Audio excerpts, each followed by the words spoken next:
आप MD cat की तैयारी कर रहे हैं लेकिन मॉक टेस्ट अटेम्प्ट करते वक्त मार्क्स उतने अच्छे नहीं आ रहे। क्या आप भी टेस्ट के बीच में पैनिक हो जाते हैं और सोचते हैं कि काश मैं थोड़ा सा और स्मार्टली काम कर लेता? अगर हाँ, तो ये वीडियो आपकी गेम चेंज कर सकती है। मैं हूं अनम साजिद अली, एज से मेडिक, और आज की वीडियो में मैं आपको बताऊंगी कि मॉक टेस्ट कैसे अटेम्प्ट करें कि हम मैक्सिमम मार्क्स स्कोर कर सकें। और हाँ, अगर आप चाहते हैं कि एमडी कैट में टॉप करें तो आपने मेरे चैनल को सब्सक्राइब कर लेना है ताकि कोई भी गाइडेंस आप मिस ना कर सकें।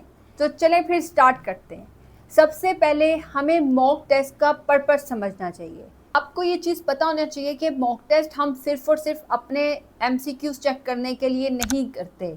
मॉक टेस्ट का पर्पस होता है कि हमें वो एग्ज़ाम का इन्वायरमेंट दिया जाए जिसमें हमने अपने एमडी कैट एग्ज़ाम वाले दिन बैठ के अपना एग्ज़ाम कर रहे होना है और हम अपने वीक एरियाज़ को आइडेंटिफाई कर सकें।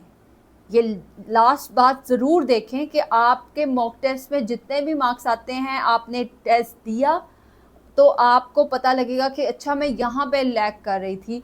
तो ये आपके वीक एरियाज़ को आइडेंटिफाई करने के लिए होता है।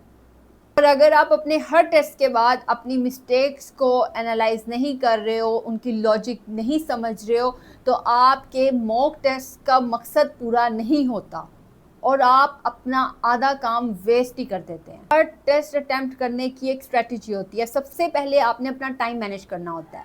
बायो को आप 40 मिनट्स दें, फिक्स आपने रखना टाइम, आपके मुताबिक है कि आपको कौन सा सब्जेक्ट जितना टाइम लेता है, लेकिन बायो को 40 मिनट्स दें।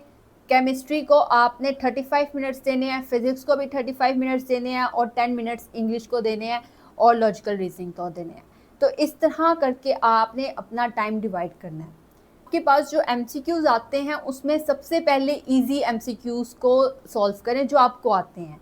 जो डिफ़िकल्ट एमसीक्यूज आए हैं, डिफ़िकल्ट का मतलब यह है कि वो जो आपको नहीं आ रहे और आप उस पर बैठ गए हो, फुल स्टॉप लग गया आपका कि आप इसको सॉल्व करने लग गए हो, उस एमसीक्यूज को भी छोड़ दो, नेक्स्ट एमसीक्यूज की तरफ चलो।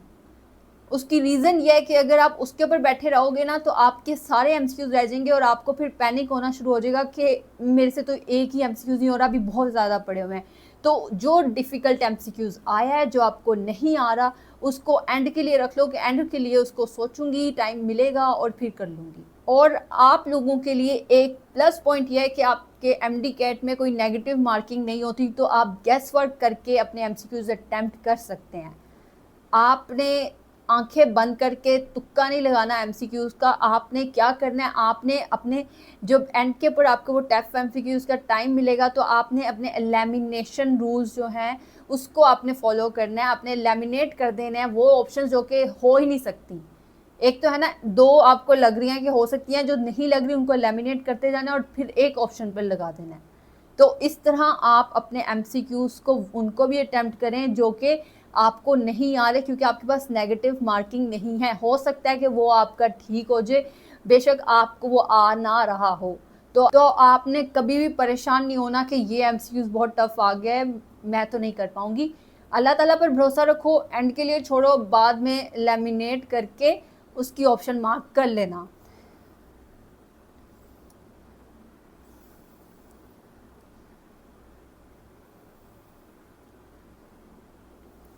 और और मैं ये बात और मैं ये बात आपको बार बार बता रही हूँ, जो एमसीक्यूज टाइम ले रहा है, मुश्किल है, उसको साइड पे कर दो, उसको डॉट लगा लो छोटा सा और कहो कि ये मैं बाद में एंड पे करूँगी, क्योंकि मैं जल्दी जल्दी जो जो ऑप्शंस मुझे पढ़ते साथ ही आंसर पता चल रहा है ना वो पहले करके मार्क करती हूँ, फिर इसको एंड पे देखूँगी।